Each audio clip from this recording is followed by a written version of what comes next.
Hey, I'm Shane McGowie. And I'm David Keener. And this is the Hourlings podcast project.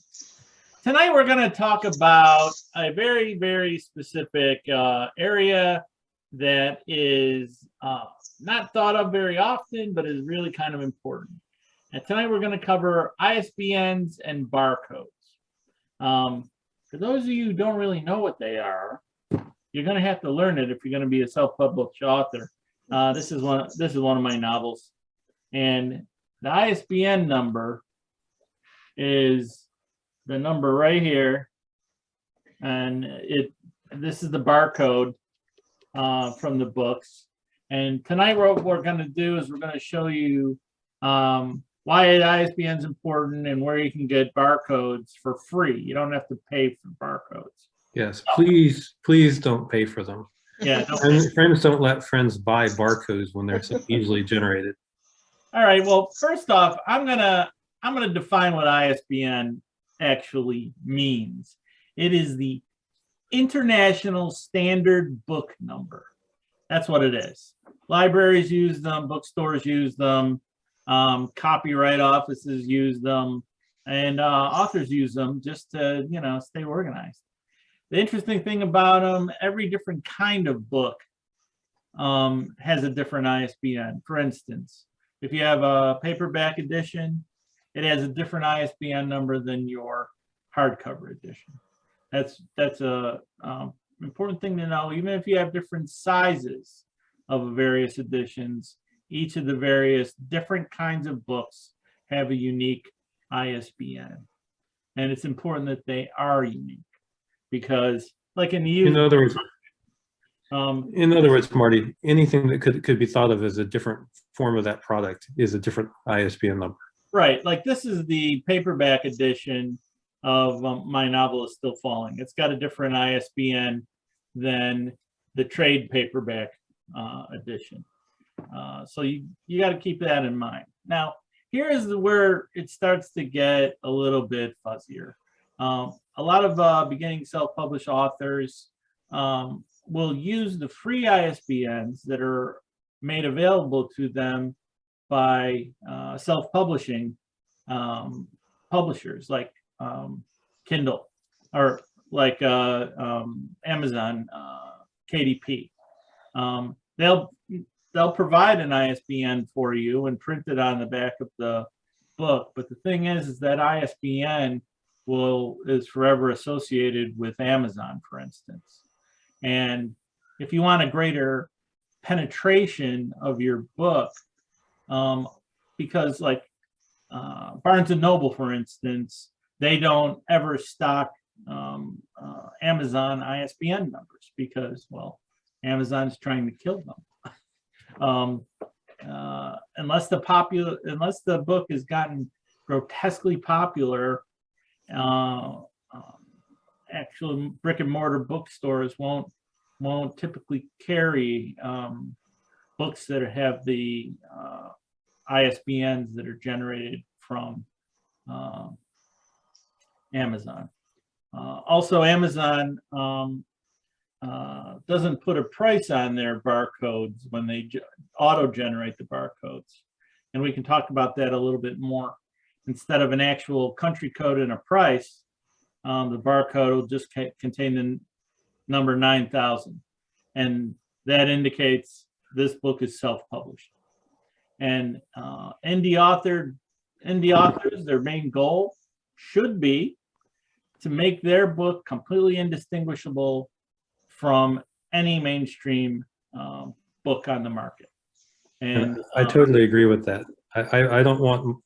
I don't want somebody looking at my book and saying this isn't as good looking or as professional looking or anything else than a regular traditional publisher. Actually, I'll one-up you, Dave. You don't want anyone looking at your book and thinking this is a self-published book. They shouldn't be able to tell the difference, right? They should not be able to tell the difference. I've done a lot of work to try to make sure that they can't tell. There you go. Okay, so ISBNs, if you don't want to use the ISBNs from Amazon, what do? There's a website that we'll detail in the comments below. It's called Boker.com. What it is, it's the central repository service where they sell the ISBNs to various publishers and authors and make them available. The thing is they also sell barcodes. Don't ever buy barcodes. I do recommend buying ISBNs, and the interesting thing about ISBN numbers, they're much cheaper the more you buy. I usually buy 100 at a time. It's amazing how many ISBNs you can go through so fast. So Such a flex. but I do recommend that you buy your own ISBN numbers. What's your top reason for recommending doing that instead of using the free one? Because then your books are associated with your own small press, and it has a greater penetration into bookstores and libraries and other places. You have a greater opportunity to sell to a wider market, basically. Agreed. And also because you're I mean, that's first of all with the ISBN that doesn't indicate Amazon and indicates your small press instead. But also when you print it with a price, your book, all books exist as part of an ecosystem that includes used bookstores and such. And it's very hard for a used bookstore to figure out how to price your book if it doesn't have a price on it. Right. For instance, my favorite used bookstore, they actually utilize the barcode that's on here.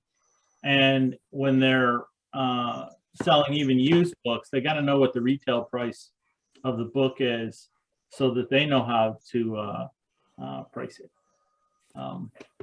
Yeah. Now you may say that's great, but I don't make any money off of a used book sale.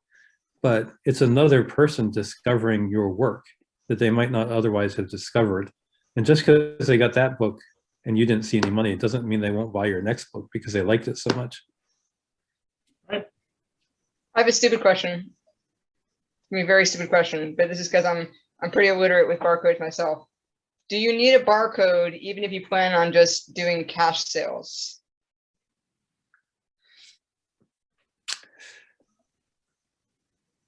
Hmm. Okay. My Maybe answer it's not that to that stupid. would be every book, if you use a service like KDP or Ingram Spark, they're gonna have a barcode. They don't make them without barcodes. No on-demand printer prints them without barcodes. So Okay. it's So those presses demand that you upload a barcode. right. They'll generate one if you don't have one, and Okay. you may not want the one that they generate. Right. So, and even for the example you described, where somebody is, say, a consultant speaking on different topics at events and selling books at those events, I will venture to guess that some of those books are still going to end up at the used bookstore, where they Sure. could be an advertisement for that consultant, except for the fact there's no price on it, and the bookstore won't know how to price it. Right. So Boker.com is where you actually buy them. Well, a point, that's where you buy them in the US. Every country has a different supplier of ISBNs. right. And some countries like Canada, the ISBNs are free. We don't happen to live in a country where they're free. My question was, do you have any like buyer beware advice to people who are looking for just one ISBN and buy from someone else, a third party? My advice there is never buy just one ISBN. Okay. It's prohibitively expensive. They're Yeah. expensive. They're like I don't know what they run now. It's like $150 for just one. So buy at least 10 if you're going to buy 10. Okay. You can buy any, because if you're serious about writing, you'll need them. Trust me. Yeah. We should add that the bulk pricing makes them much cheaper. So Right. 150 for one, but 10 might be $200 or something like that, and 100 might be $500 or something. Yeah, $500 for 100 of them is what I usually do.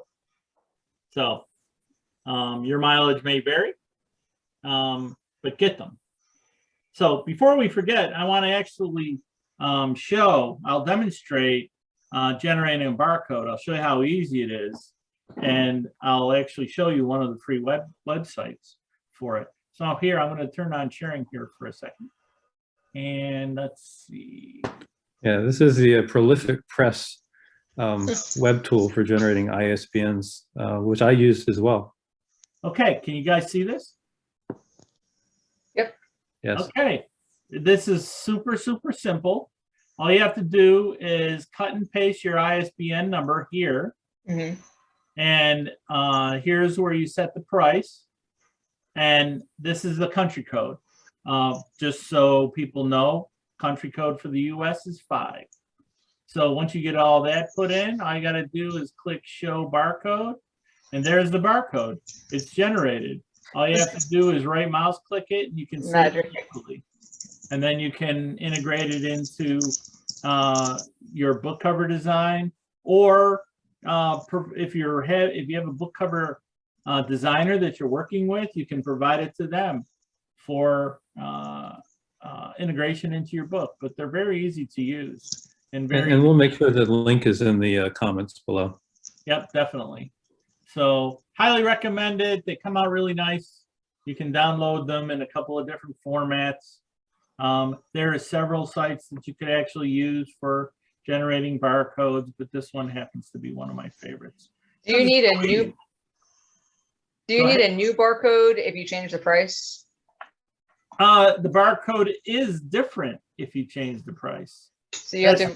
That's how barcodes work.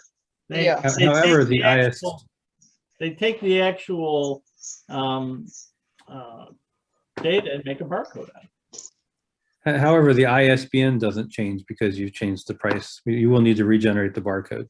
Right. Okay. Yeah. Another thing that I want to mention that I'm not quite sure we covered in detail, but ebooks. There's no reason to buy an ISBN for an ebook. Or an audio edition. Neither of those require ISBN. Right. So we don't want people spending money on those because there's no need to. If somebody scans the barcode on your book with their phone, what actually pops up? It depends on their phone app. On mine, I have mine associated with Amazon. So that if I scan any barcode, it brings up Amazon immediately. I see. My wife's got a better app than mine. She can scan barcodes or QR codes or whatever, and it gives her options. You know, you can, okay, this is a product. Here, you can go to Walmart, or you can go to Target, or you can go to Amazon, or you can go to wherever to find it. But those are very handy, very, very cool. Yeah, I feel like I should add that is definitely the app. I mean, the barcode itself is encoding the number of your book and the price. Right, that's all that it has. Okay. It's obvious that it's a book. So a programmer writing an app could say, here's a book, here's the price. Where would you like to buy it at? Amazon, Walmart, anything else? So that's definitely the app. You're not encoding an Amazon URL as part of the barcode. Yeah, I guess that's why I was wondering, like, what actually pops up when you scan it. So you're saying, like, someone could change their settings to their barcode reader to just Google it, or to just read what the coding. That is correct. Could you ever just read the actual coding and not go anywhere on the web? Well, you can just by looking at it, because the numbers are on the coding. The numbers are on the top, right? But the price isn't, is it? Yeah. Yes. I didn't see that. Show that page again, Marty. Yeah, maybe I missed it. You probably still got it up. I do. We're professionals here. See? This is the price. Oh, okay. Yeah. All right, got you. This is the ISBN. And this is the computer-generated representation of these numbers. But to me, that looks like two different barcodes because they're kind of separated with that white gap in the middle. Well, that's the intent. One is the ISBN, one is the price. Yeah. Okay. So you would recommend authors putting both of those on the back of their book? Well, they're always there. Every book has two like that. It's not I'm having false memories of a barcode that just is straight. It's not a requirement. I've seen books that didn't have the price. It is optional even for publishing with like Ingram Spark. Yeah, I can understand that. I think I've actually seen some traditional. I get a pass on that one. Yeah, I've Yeah, in actually seen fact, some traditional I'm publishers. looking at another example of an image of a barcode that does not have the price segment. Yeah, I've seen some traditional publishers. Once a book is past its initial sales period, and some of the traditional publishers are using print on demand themselves. And because they don't feel like going back and having to maintain the content, they'll put it up without a price. I think that is doing a disservice to the industry, because they are producing unprofessional books that won't feed into the kind of the used bookstore model of the system very well. I have another question.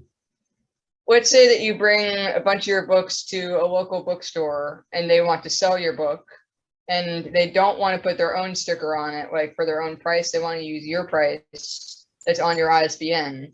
Is it possible for that bookstore to just use their scanner to bring it up, or do they have to put their own sticker on it? Well, it depends on the tech that they have in their office there. Yeah. I know that there's some bookstores that only scan the barcodes for the ISBN, and they disregard the price because the price is in the database.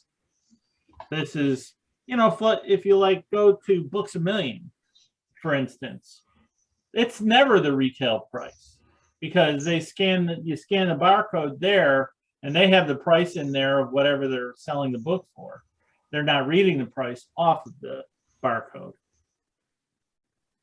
Okay, that's fair. So it's all part of the database, the way that works.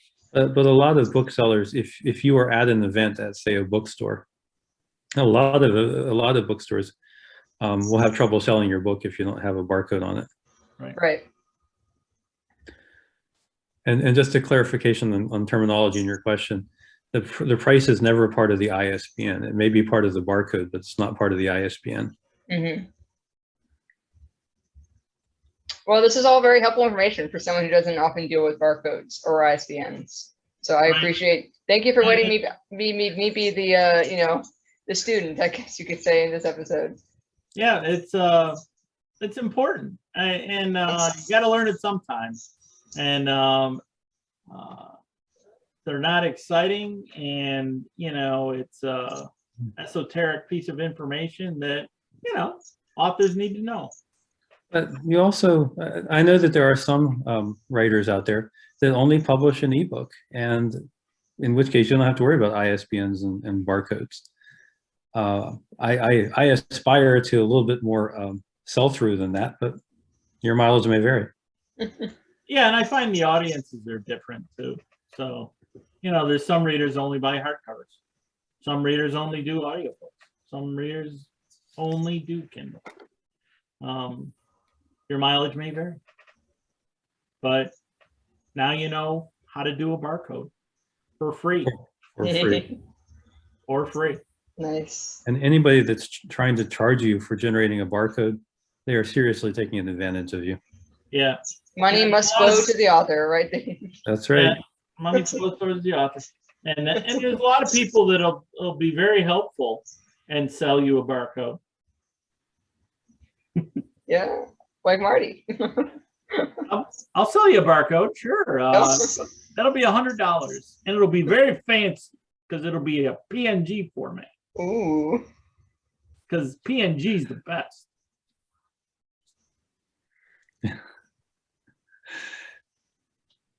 Anywho. Anyway, so hey, every episode can't be that awesome. So This was great. yeah, I still think we should have been drinking during this episode. Hopefully this is useful. Drinking every To episode. a lot of people. Yeah. Yep. All right. All right, Well, thanks, guys. We'll we'll come up with a better topic for next week. Trust me, you'll enjoy it. And Okay. especially if we drink beer next week. Hey, Sorry, and I'm having trouble understanding right now. And there goes our audience All our already. viewers, Uh-oh. all our viewers are I saying- better sign off because that's my internet connection going wonky. All right. Thanks, guys. We'll see you Bye. next week. Bye.